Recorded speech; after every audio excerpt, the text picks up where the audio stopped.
Como você tá? De ladinho no espelho. No espelho. Acredito mais que essa boneca crie vida do que aquela imagem ali. Não sei. Será que ela dá umas voltinhas à noite aqui? E eu não vejo? E aí, gente? Deixa eu. Não está no repeat.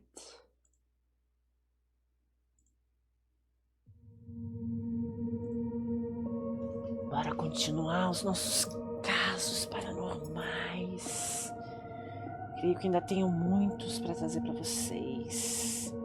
Mike Luco, salve, salve, Mike.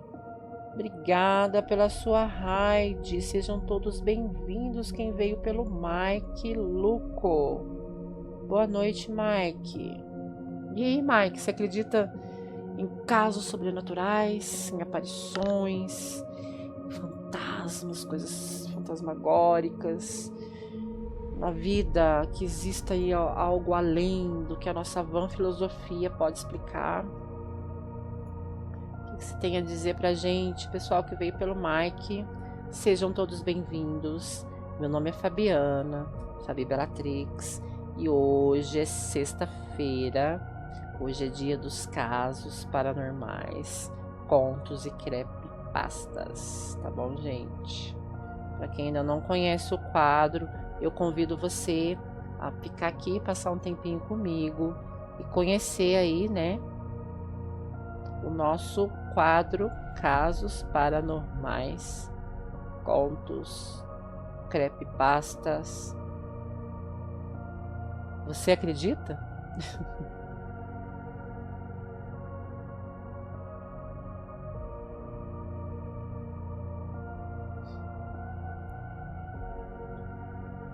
Além de no universo ter outras pessoas semelhantes a nós. Acredito sim. Esse aí é o chamado universo paralelo, né? Aí é Aí é o efeito Doppelganger.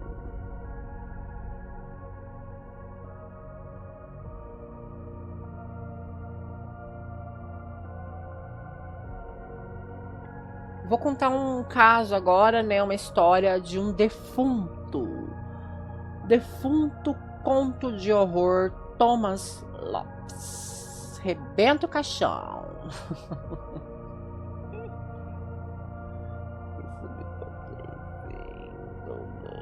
Doppelganger. Doppelganger.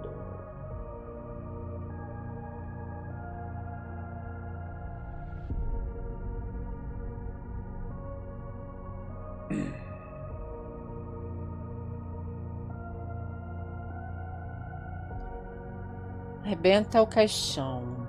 Levante-se. Rápida. Vem-lhe a certeza de estar enterrado vivo. Prisioneiro da morte, atirado num calabouço, no silêncio e na treva, entre a loucura e a morte, dá 2 passos, mas tropeça. Que será? Quando ele despertou, deitado ao comprido num estreito caixão, negro e dourado, tinha as mãos postas numa derradeira prece. Lançou vagamente os olhos em torno, e em torno tudo era silêncio e treva. Procurou levar as mãos, os olhos, mas sentiu as mãos presas, sem movimentos. E parece-lhe então que estava morto. Como é pesado o ar que respira, como é profunda a escuridão que o encerra. E onde está? Não sei. No seu quarto? No seu leito? Que estranha cama, estreita e dura. E por que dorme calçado? E que vestes tão solenes? Terás vindo ébrio de alguma festa? E as mãos amarradas. E que falta de ar. Ah, que dolorosa e lenta agonia. De novo, distendeu os braços, mas a fita que os unia partiu-se e as mãos geladas bateram de encontro às tábuas. Passou os frios dedos pelo rosto e retirou-os, espantando. Sentindo a face morta, como a de um cadáver.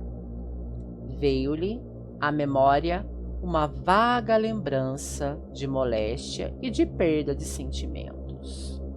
E sentiu sobre si uma tampa de caixão de defunto. Um medo contínuo de si próprio, um indefinível asco do cadáver que sente ao seu lado. A soberba-o rebenta o caixão. Levanta-te. Quer correr, mas bate de encontro a uma parede. Uma fria e cinzenta parede. De mármore, rápida e rija. Vem-lhe a certeza de estar enterrado vivo.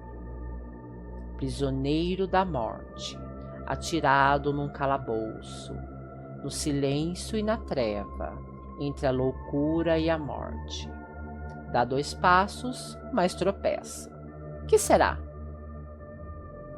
E como seus pés tateassem na sombra, encontraram um degrau que subiram, depois outro, mais outros ainda. Oh, que sepultura profunda! Erguendo as mãos para o céu, que está tão longe dos abismos, sentiu nas mãos a fria laje do teto. Em vão tenta erguê-la, respira a longos haustos por uma fresta aberta na parede. Um novo esforço para erguê-la. Em vão, uma sepultura de mármore, como que para guardar o corpo aos vermes e ao pó. Uma fresta por onde apenas entra o ar que prolonga a vida ao condenado. Uma escada que os passos sobem e inutilmente descem. Uma laje que se levanta para enterrar os mortos e que não ergue para salvar os vivos. Oh, essa sepultura é com certeza uma sepultura de igreja. E novamente luta para erguer a pedra, mas com um esforço inútil.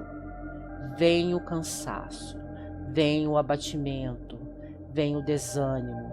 Então, como o inconsciente, o mundo atilado, que vendo abertos os braços lívidos da morte, em vez de fugir aos braços, se atira. Ele resignadamente desce, ao descer alucinado e cego, bate com o corpo no mármore da parede e grita. A sua voz sobe e desce, abafada como o eco de um trovão distante, encerrado numa gruta profunda. Agora, sereno e calmo, como quem leva um sol apagado no coração de uma estrela sem luz em cada olhar. Sobe de novo os degraus da vida e da morte. Nos primeiros momentos, com a calma, a serenidade, como quem subira junto ao intento a sua força, mas a pedra permanece impassível. A angústia do sofrimento prolongado destrói-lhe o sossego da ação, com um doloroso esforço, engurgitadas as veias, os músculos, retesados na onipotência de sua própria força, os olhos saltando das órbitas, procurando no ansiado desespero levantar a pedra que talvez sempre o encerra, trabalho inútil. Parece que o pranto preso na garganta vai sufocá-lo.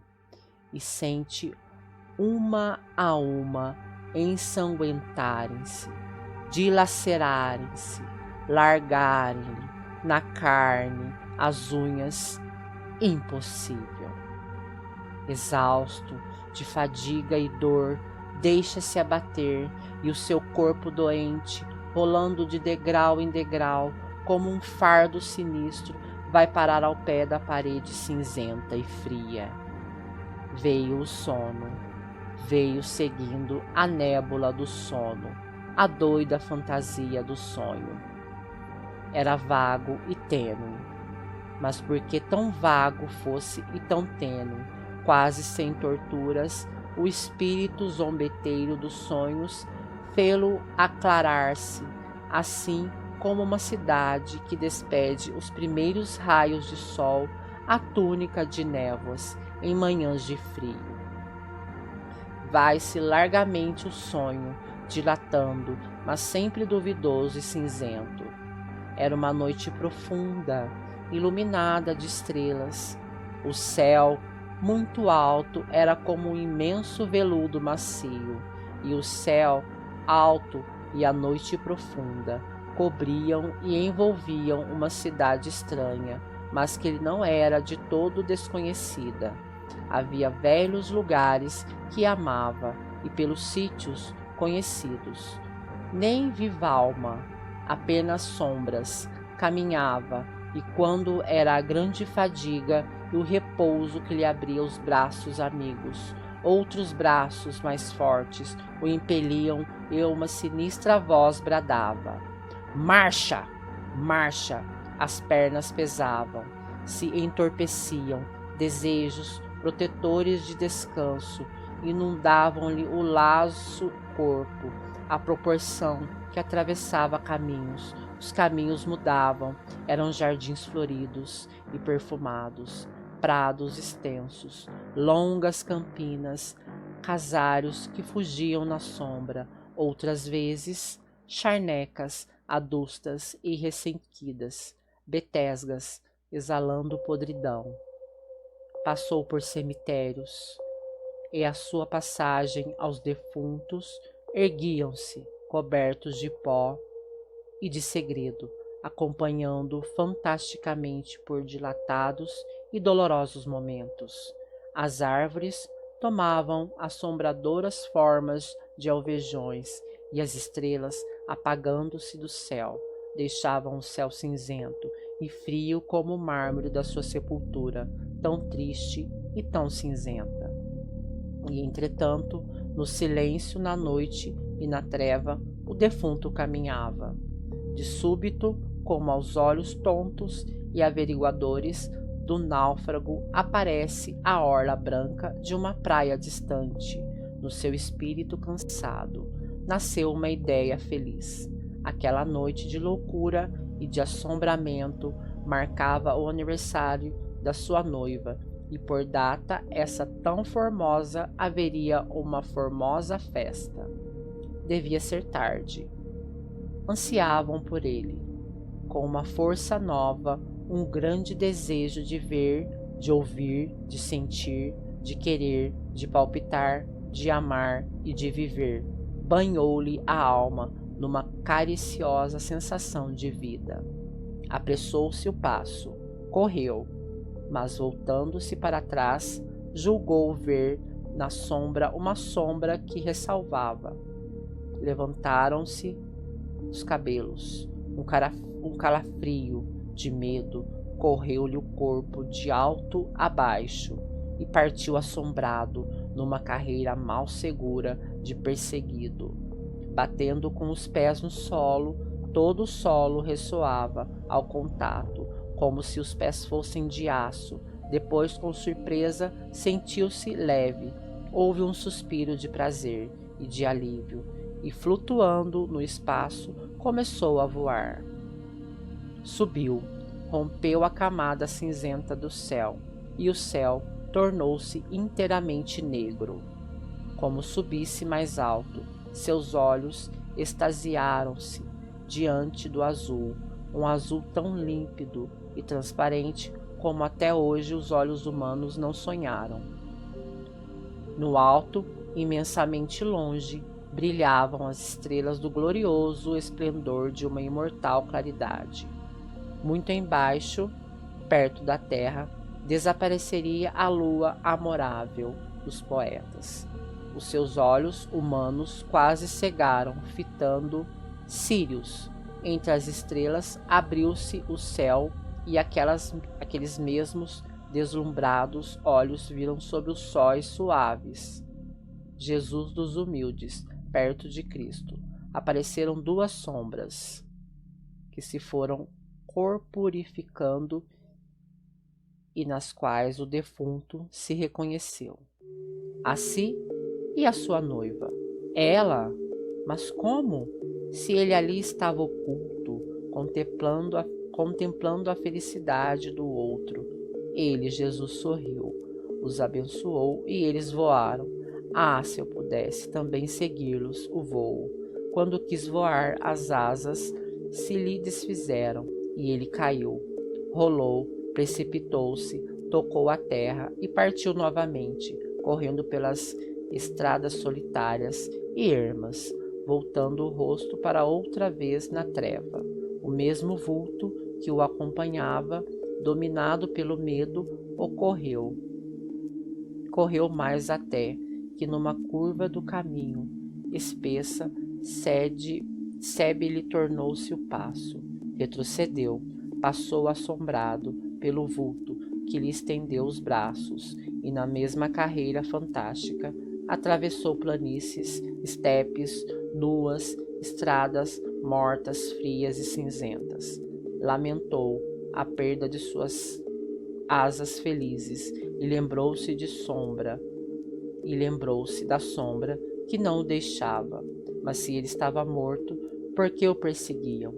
Cada vez mais o vulto avançava, e era tão longe a casa da sua noiva. O vulto já ia tocá-lo.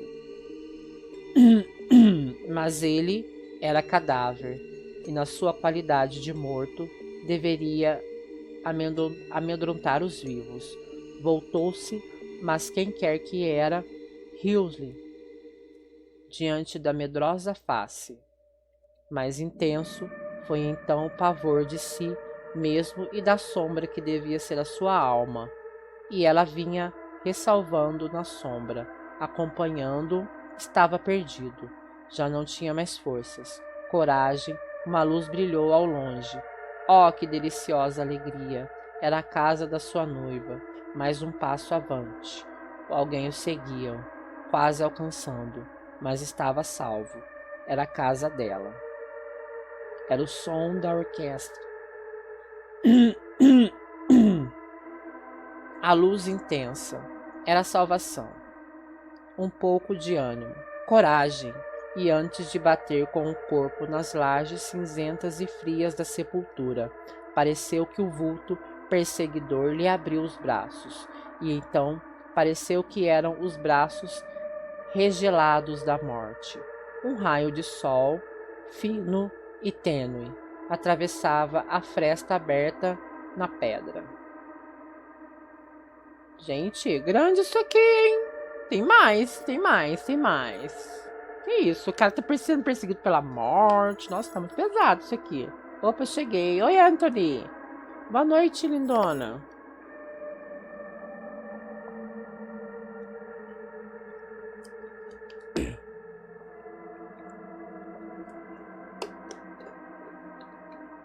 Se despertou suando, ardendo em febre pelo seu rosto lívido. Andava molemente, uma larva. Quis gritar, mas só lhe saiu da boca um grunhido surdo que o apavorou. Abriu os braços para certificar-se de que a vida, e na treva os braços bateram contra a parede. Pensou então no seu sonho e tristemente verificou era, em verdade, por aqueles dias, o aniversário de sua noiva. Que data era de sua morte? Quem sabe se não era mesmo aquele dia festivo? Todo o passado interrompeu, tumultuando da sombra, e ele reviveu as longas horas de contemplação ou melancolia em que todo o seu ser era um crente adorando a um ídolo, e a outra vez, de repente, voltou a encarar a sua situação de morto. Longas horas passaram, desaparecera ao raio do sol, e um sino tangia ao longe, fúnebre e evocativo. Os dobres que deviam ser os da Ave Maria, o som do triste bronze chegando aos seus ouvidos, falava na vida e na liberdade, a delícia infinita. Ah, como era doloroso morrer assim, solitário, consciente, indefeso, abandonado, sem o prazer da luta, sem o esforço da salvação. E porque o enterraram vivo, 1000 vezes amaldiçoou a estupidez criminosa que o atirara à morte. O soluço e as lágrimas rebentaram, e sofrendo sem termo, e chorando sem esperança, adormeceu sem sentidos, esperando pela morte. Ao despertar, na manhã do outro dia, viu a fita do sol, único que levava à cova, a carícia de uma visita. Admirando-se de ainda estar enterrado, quis levantar-se e sentiu que desmaiava. Tinha uma fome devoradora e uma sede que o queimava. Há 48 longas, intermináveis horas, sem comer, sem beber, sentiu o estômago vazio e gelado e a língua ressequida estalava. De novo quis levantar-se e de novo ficou o dia inteiro, longo como um deserto, a noite inteira, vazia como o silêncio. Ele passou ora em profunda sonolência, ora acordado, com a ânsia estranguladora de comer e de beber. Outra vez o sol, que devia ser o dia, outra vez a manhã, que deveria ser a vida.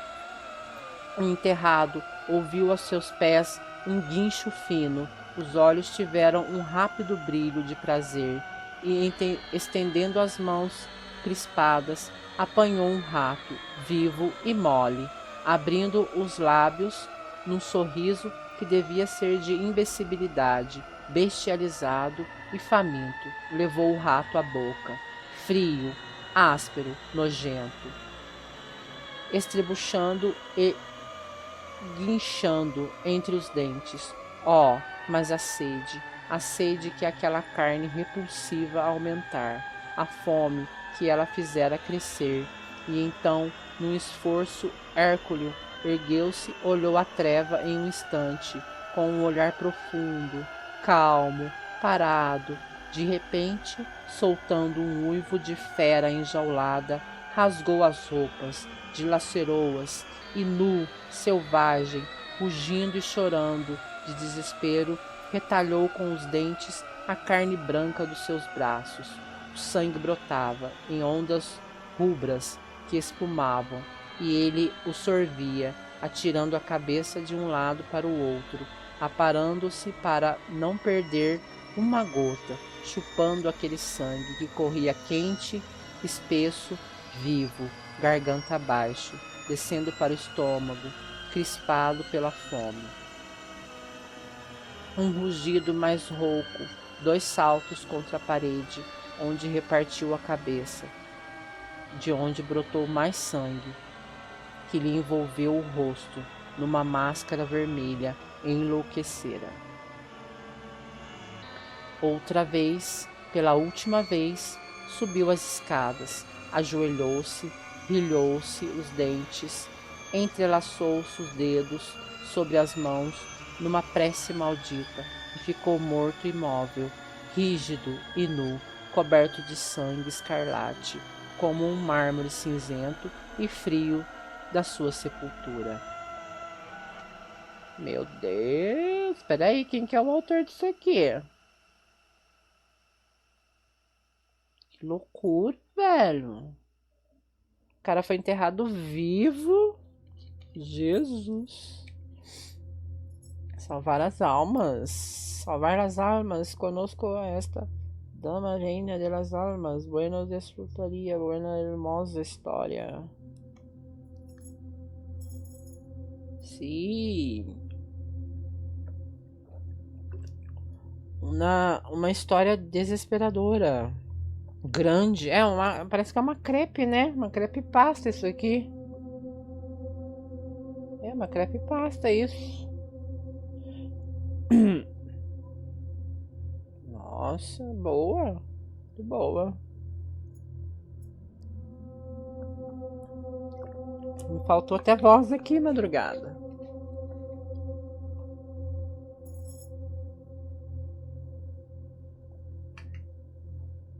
Anthony, boa noite, Anthony. Rio, obrigada pelo lurk.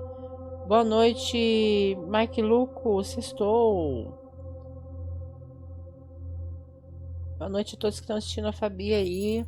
Hoje a gente está apresentando os nossos casos, contos, relatos paranormais, creepypastas. Essa aqui eu acredito que seja uma creepypasta, por ela ser tão longa assim, né?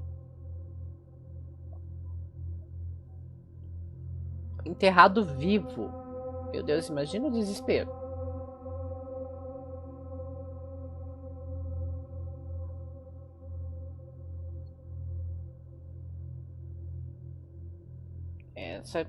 As creepypastas elas são bem longas, né? Algumas são